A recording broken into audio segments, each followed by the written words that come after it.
Praise God, salamat sa Panginoon. Kumusta na po kayo mga kapatid? It's been so long na tayo po ay hindi nagkaroon talaga ng fellowship sa ating church. Bagamat ganun pa man ay salamat sa ating Panginoon dahil sa pamamagitan nitong live streaming ay hindi imposible na tayo po ay makapakinig ng kanyang mga salita. At the same time na sa pamamagitan ng internet, di ba? Nakakumusta ho natin ang bawat isa, hindi katulad nung mga unang panahon, di ba? Ang hirap yung communication. May situation pero ang hirap ng communication. Pero sa ating kapanahonan, salamat sa Panginoon dahil nakakumusta ho natin ng mabilis ang bawat isa. Salamat sa Panginoon at naalala mo pa ba yung mga pinag-worry mo bago pa o pumasok itong pandemic sa atin, di ba? Minsan yung uisip mo, hindi mo malaman kung anong gagawin mo, pero hindi mo akalain 7 months na, 'di ba? So, naka-move on na tayo. Na-adapt na ho natin yung new normal na tinatawag dahil lamang sa biyaya ho ng ating Panginoon. Salamat din po sa ating naging awitan. Salamat po sa inyong suporta, sa inyong presensya na ating nakakasama sa tuwing hapon na ito. Kaya ang kapayapaan ng ating Panginoon ang siya nating makasama at patuloy na ang pamatnubay niya ang ating maranasan sa ating pag-aaral. At sa oras na ito, tayo po ay magpatuloy sa ating pinag-aaralan, yung stumbling at the finish. Yan. Na tunay nga, yung ating pinag-aralan last week, ang buhay ni King David at ang kanyang anak na si Solomon. Na alam ho natin na sila po ay magigiting, sila po ay malapit sa Diyos, nagkaroon sila ng mainam na relasyon sa Diyos, pero dumating sa punto na nakaranas ho silang mag-stumble sa kanilang pagsunod, pagkilala sa ating Panginoon. At sa kanilang pagka-stumble na iyon, may mga consequences, may mga naging bunga.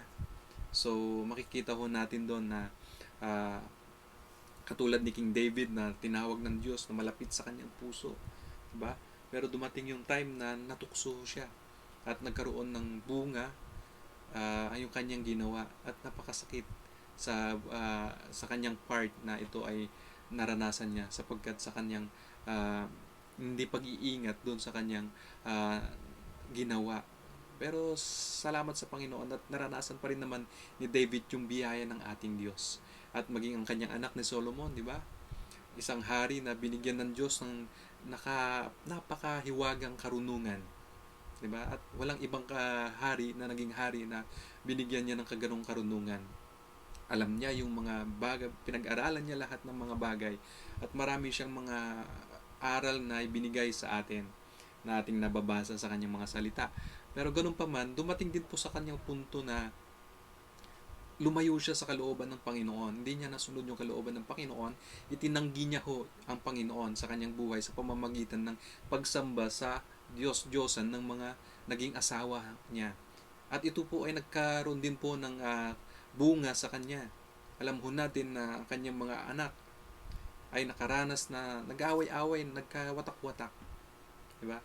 Kakatunayan ho dyan na yung 12 tribes of Israel nahati ho. Nagkaroon ng kingdom ang Israel, nagkaroon ng kingdom yung Judah.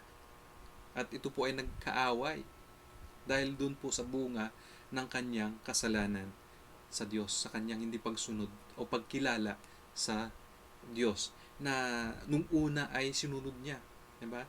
At ang ating pong pag-aaralan ngayon na character ay si King Asa. Yan. Makikita ho natin yan sa 2 Chronica o sa ikalawang Chronica chapter 14 verse 1 to 7. Yan. So makikita ho natin diyan, sabi sa verse 1, namatay si Abias at inilibing sa libigan ng kanyang mga ninuno sa lungsod ni David. Humalili sa kanya bilang hari ang anak niyang si Asa. 10 taon itong naghari at sa panahong iyon ay naging mapayapa ang Juda. So sinabi ko kanina, nahati ho yung 12 tribes, yung kingdom ng Israel. Yung 10 tribes nagsama-sama sa Israel at yung 2 tribes ay napunta sa Judah. At dito ho naghahari itong si King Asa na ating pinag-aaralan. At sabi niya ho dyan, sa pangalan niya palang napakaganda, Asa. Umasa ho siya sa Panginoon. Tinularan niya ho yung mabubuting bagay na ginawa ng kanyang mga magulang. Maganda ho yung kanyang character traits na nandun po yung pag-asa niya sa Panginoon, yung inasa niya yung kanyang paglilingkod sa Panginoon, andun po yung obedience niya, yung pagsunod sa ating Panginoon, sa Diyos niya na si Yahweh. Diyan sa verse 2, sabi niya dito, ginawa ni Asa ang mabuti at kalugod-lugod sa paningin ni Yahweh na kanyang Diyos. Amen. Nakita ho natin, he began by doing good and right in the sight of the Lord his God. And he made many godly reforms in Israel. Marami siyang binago sa Israel. Andun po yung maganda yung character ni King Asa. Andun yung obedience niya. Andun yung pagsunod niya. Amen? So makikita ho natin dyan sa verse 3, sabi niya, ano po yung ginawa niya?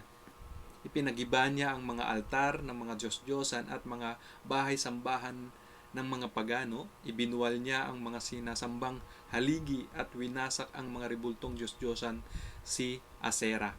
Sa verse 4, inutos niya sa mga taga-Juda na sumunod sa kagustuhan ni Yahweh, ang Diyos ng kanilang mga ninuno, at tuparin ang kanyang kautusan at mga tuntunin.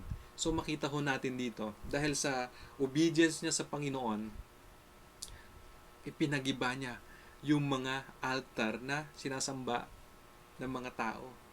Lalo na itong mga pagano, yung walang pagkakilala sa Diyos. Ibinuwal niya yung mga sinasambang haligi at winasak ang mga rebulto. Amen.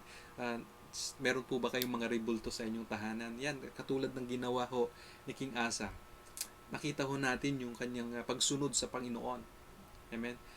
Siya po ay naging hari. Pag ikaw ay hari, meron kang authority na gawin yung gusto mong gawin. Pero makita ho natin si King Asa, sinunod niya ho yung kalooban ng Panginoon na nagpapatunay, alam niya yung kalooban ng Diyos. Alam niya kung ano yung nakakapagbigay kaluguran. Gusto niyang ma-please ang Diyos niya, ang si Yahweh. At yun nga po ang ginawa niya. Nagkaroon siya ng reform sa bayang Israel o sa Judah na kanyang kingdom. So makikita ho natin dyan na andun yung obedience niya sa Panginoon. Kumusta ho tayo, kapatid, sa ating pagsunod sa ating Panginoon? Meron po ba tayong ginagawang reform sa ating mga pamumuhay? Meron ho tayo bang binabago?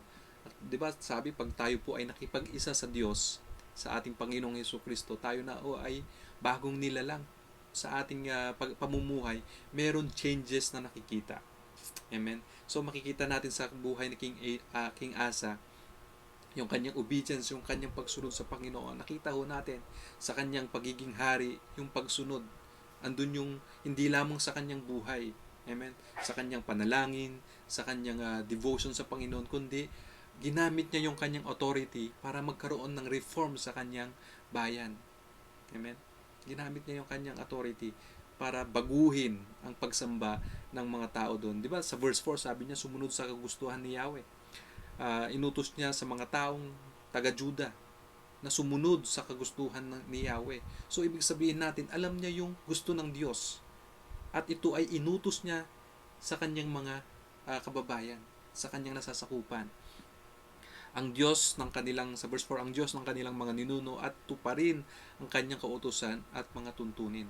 So, makikita ho natin dyan na nag-order siya na sundin ang kalooban ng Panginoon, yung mga laws na ibinigay ng Diyos.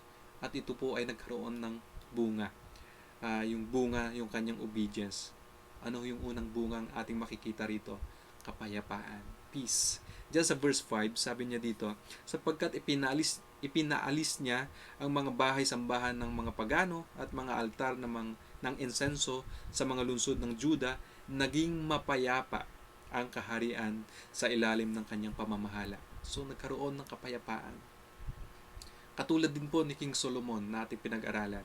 Nakita ho natin na umasa sila sa Panginoon sa kanilang pamamahala. Humingi pa siya ng karunungan sa ating Panginoon.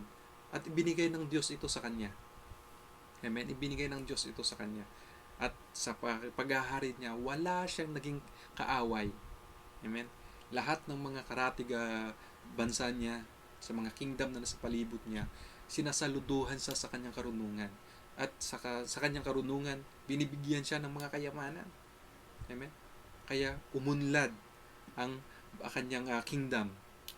Pero nung nagkaroon siya ng nung itinanggi niya ang pagsunod ang pagkakilala niya sa Panginoon, nagkaroon na naman din po ng bunga, masamang bunga sa kanyang kingdom, nagkawatak-watak.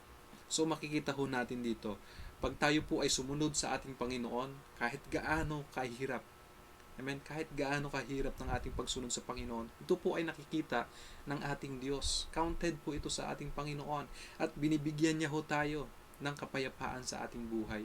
Minsan, wala na ho tayong parang malapitan, ang bigat ng ating dinadala, ang bigat ng ating situation. Lalo sa panahon ngayon, ang bigat ng ating situation.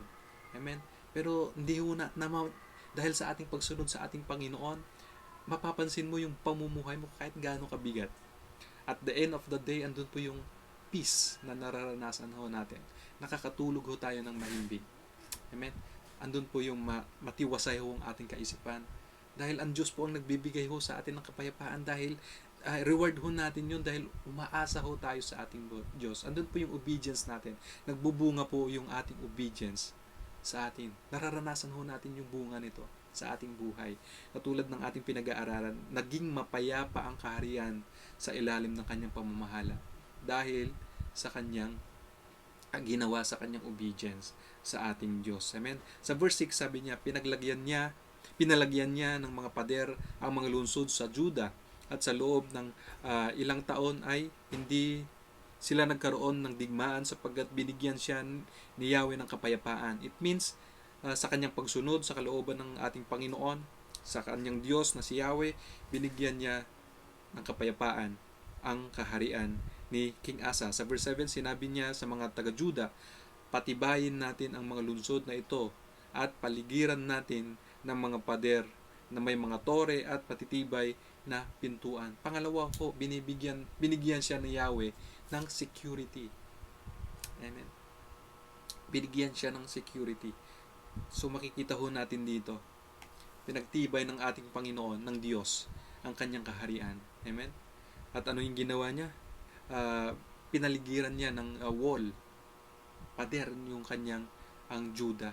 So makikita ho natin, yung nagsisignify po yung wall na security nung kanyang kaharian. Ibig sabihin yan, yung kaaway, hindi basta-basta makakapasok yan. Amen? So makikita ho natin yan. Pag titignan ho natin sa spiritual na view ito, ginugwardyahan niya ho yung kanyang espiritu, yung kanyang kaluluwa.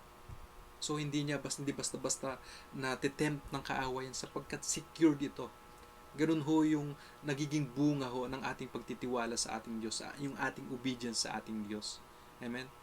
Hindi ka basta-basta magagapi ng kaaway kung ikaw po ay andun po yung pagsunod mo sa ating Diyos. Sa pamamagitan ng inyong mga panalangin, sa inyong devotion, sa inyong pagbabasa ng salita, ng kanyang salita. Amen? Pinapakita mo na pinapatibay mo yung spiritual life mo. At anuman ang mga palaso ng kaaway, hindi basta-basta tatama sa iyo yan. Amen? Pagtitibayin ka ng ating Diyos. Pag ikaw po ay aasa sa ating Panginoon. Amen? So makikita ho natin dyan na yung sarili ho natin ay titibay kung tayo po ay aasa sa Diyos. Sundin ho natin yung kanyang mga tuntunin, yung kanyang mga inuutos ho sa atin, yung kanyang kalooban. At sabi pa dito, sarili natin ang lupain sapagkat umasa tayo kay Yahweh na ating Diyos. Hinanap natin siya at lahat ng dakoy binigyan niya tayo ng katiwasayan. Yan. Ito yung naranasan ni King Asa sa kanyang kingdom sapagkat sa kanyang pagsunod sa ating Diyos. Amen. Sa kanyang pagsunod. Ano pa? Sabi niya dyan, ganun nga ang kanilang ginawa at sila'y naging maunlad, prosperous. Naging maunlad ho yung kanyang kingdom sapagkat nagkaisa ho ang kanyang kingdom sa pagsunod sa kalooban ng Diyos. Amen. So makikita ho natin dito na itong si King Asa po, ginamit niya nga po yung kanyang authority para ibaba niya yung kalooban ng Diyos sa kanyang nasasakupan. Amen. Ito po yung impluensya ho ng leader eh.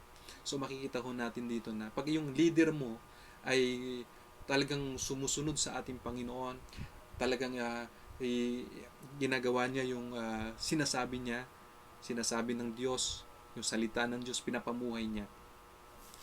Yung mga sumusunod sa Kanya, ma-adapt po nila itong karakter na ito.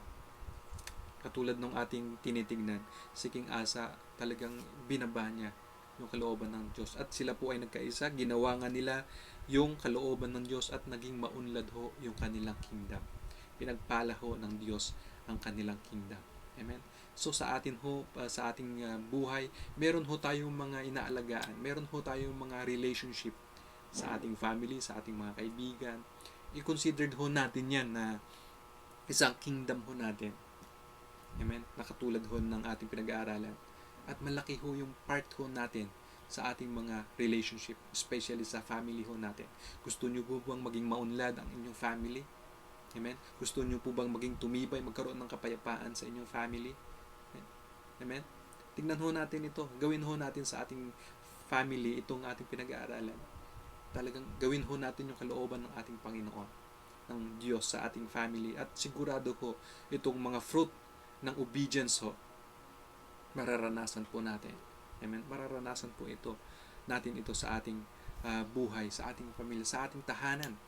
Amen? At gaano mang situation na ating nararanasan, hindi ho basta-basta tayong maapektuhan nito.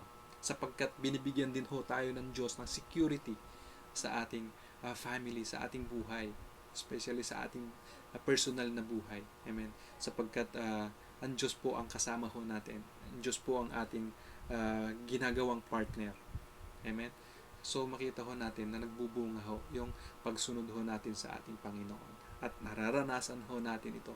Hindi po imposible na hindi ho natin maranasan. Ginagarante ho ng salita ng Diyos na mararanasan mo ang kapayapaan, security, ang prosperous life, ang katiwasayan sa inyong buhay. Amen? Mararanasan ho natin ito.